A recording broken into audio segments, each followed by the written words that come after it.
Alright guys, it's hot today again. So I got these hinges I want to put in right now for the hood. I thought that I wouldn't have clearance with the rod springs, but the way I was looking at it, it was backwards. And with the brackets being backwards, it would definitely interfere with the intercooler. But now that I'm looking at it, and I looked up some pictures online, after I've done extracted the hood, the spring rods, I'm not sure if it's gonna fit or not. So I'm just gonna go ahead and mount these brackets in the side right now. And then I'm gonna go ahead and dismount the Mega Squirt 2 from the backboard. I got my power supply in today. It's right here. I don't have a whole lot of time today to devote to this car, but thought I'd just film a little bit and keep you guys updated on the process. So, just like with everything on this car, I have to tap the threads and make sure that the threads are going to be nice and clean. But the mounting points are here, here, and here. So I'm going to tap all 6 holes out and get this thing ready to mount.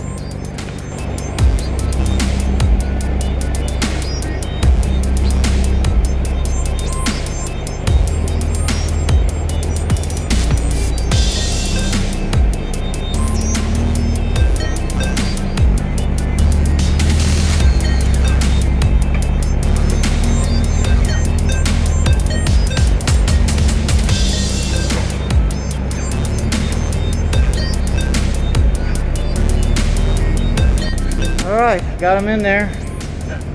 It's a lot easier to put them in once I had the brackets mounted in place, but it looks like I got just enough clearance that'll work out just fine, so that's a good thing.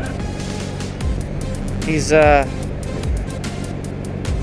rod springs, they clip in right here and right there.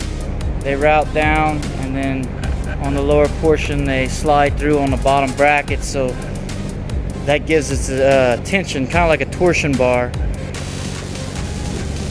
I gotta say that these, man, they're pretty strong. Cool.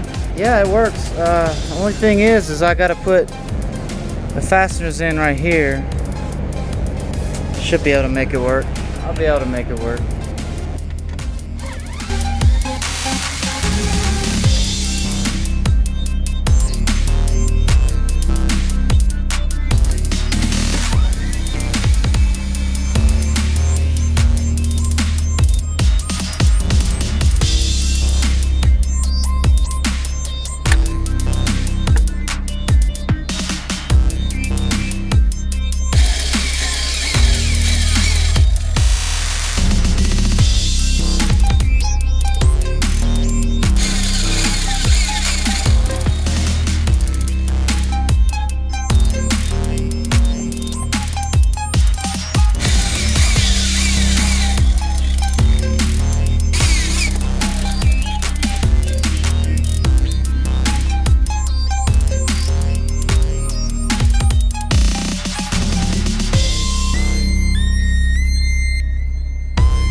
Could have gone a whole lot worse. Better than I thought. Hell yeah. Alright, I got everything in the box ready to go. I got the power supply. I got the Mega Squirt. I got parts that I need to go to the parts house and exchange. They even gave me the wrong damn gasket. They gave me the thermostat gasket, not the housing gasket. And also I need to exchange that gauge temperature sensor. See if there's a difference of part number on that. But next time around, I'm gonna mount the hood on the hinges, and I really liked how I did that paint job. I think for as fast as I did that paint job, it came out really good. It's nice and shiny. This gives me confidence when I paint that one. That's gonna be in a future episode. I'm gonna paint my race body work for my race bike, but I'm not getting able to do much riding this season because of finances. Putting me in such a crunch with me trying to get my shop built at my house, and the rent that I have to pay over here is ridiculous. I mean, it's really putting a dent in my pocket. It's driving me nuts, but what do you do? It's a come over back to the shop. Joseph back off of work. What's up, Joseph? We're gonna mount this baby up on here. I gotta get it done while he's off, so he's been working late all week and I gotta get it done, so I'll have to take the time and knock this out.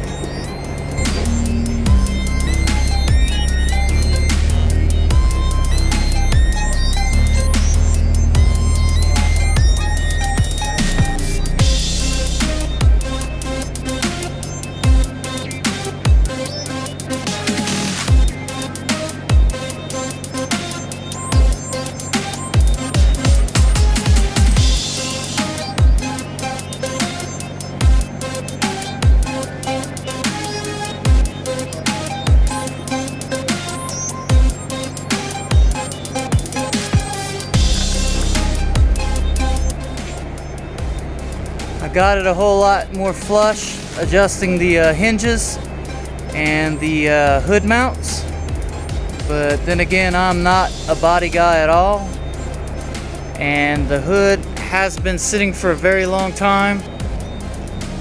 It's also got a little bit of a bend right there, which not a big deal. I mean, the body shop's gonna take care of all that, but I do think it looks a lot better now.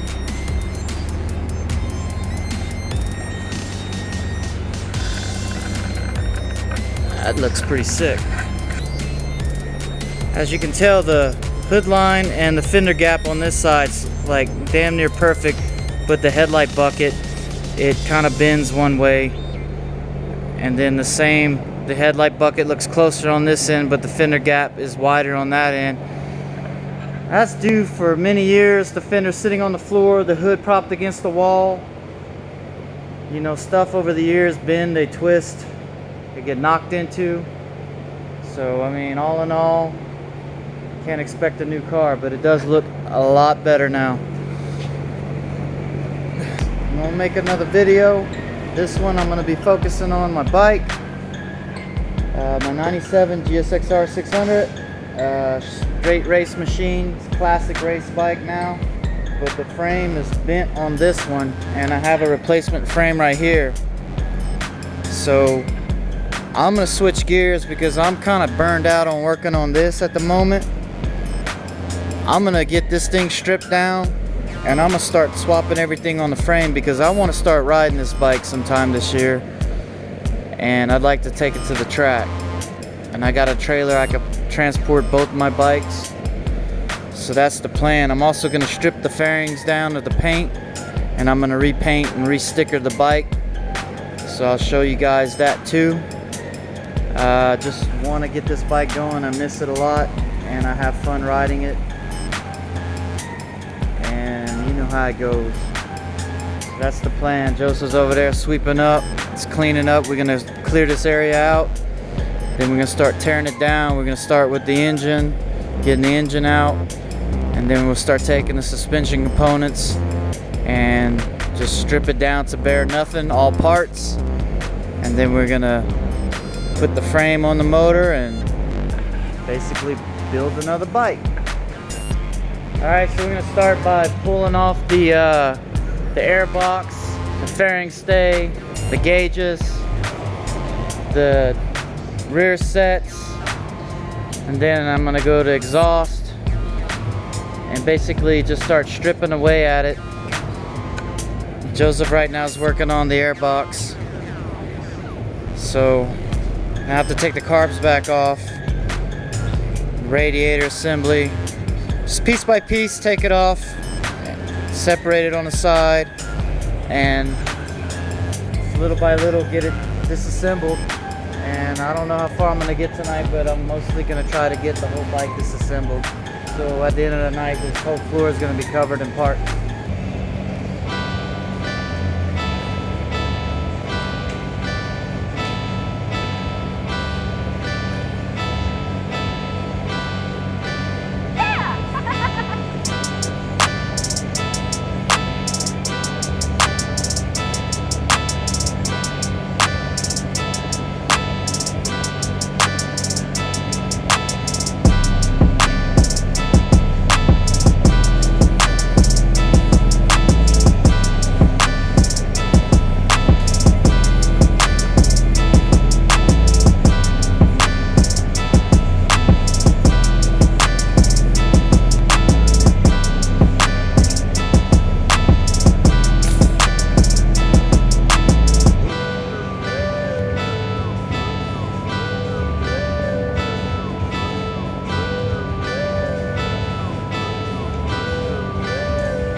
We're getting a lot of rain and hail right now. I put my BMW inside underneath the Datsun, so I didn't get any hail damage, but we're making headway.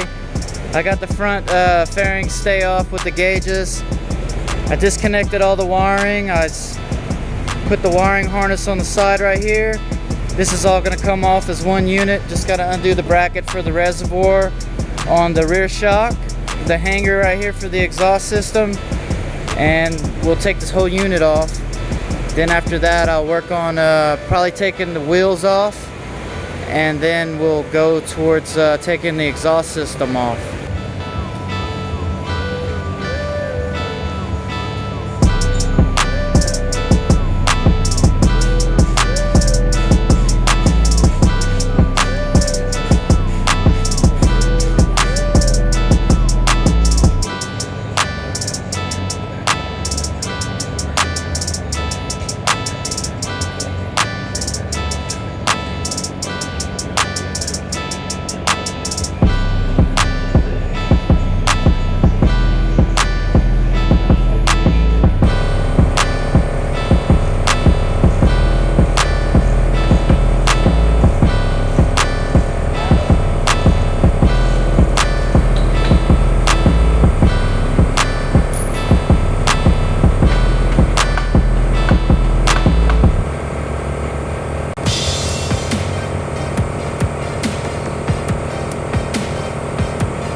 Got hung up.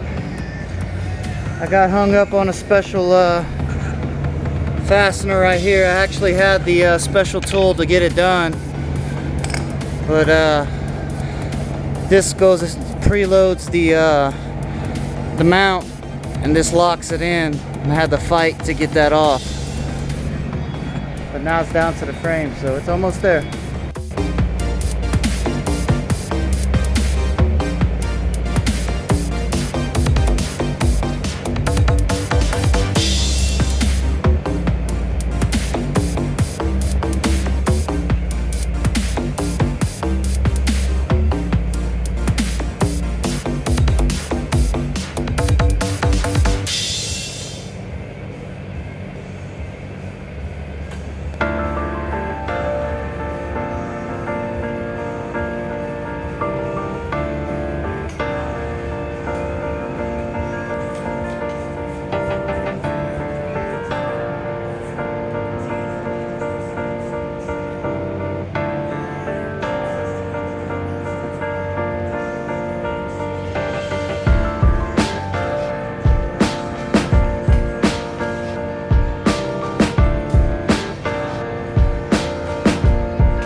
Alright, I'm about done for the night. It's about 2 a.m. in the morning, and we got a late start on this thing, but we made good progress. I ran into a couple of problems with strip fasteners on the rear sets.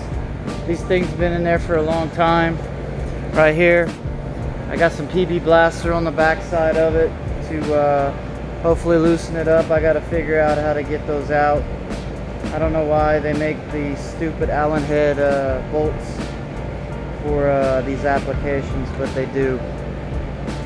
Most of the time when they age like that in their Allen head, you tend to have that problem. So I need to find an extractor to get that out, so I could get the whole brake system off the rear out. And I got it to the point now I could take it off of the stands and get the rear shock out, get the rear swing arm off, and then also take the steering head off. But good progress was made tonight. As you can tell, I got a whole motorcycle worth of parts on the floor right here, but it's all good. I'm gonna get it back together. I'm gonna clean that frame up better, and I'm gonna clean all my parts before I put them back together, and it should go together pretty quick. I just gotta look up all my torque specs, make sure everything's good. But on that note, I'm out. Don't know if I'm gonna close the episode out on this, but if I do, like, comment, subscribe. See you on the next episode.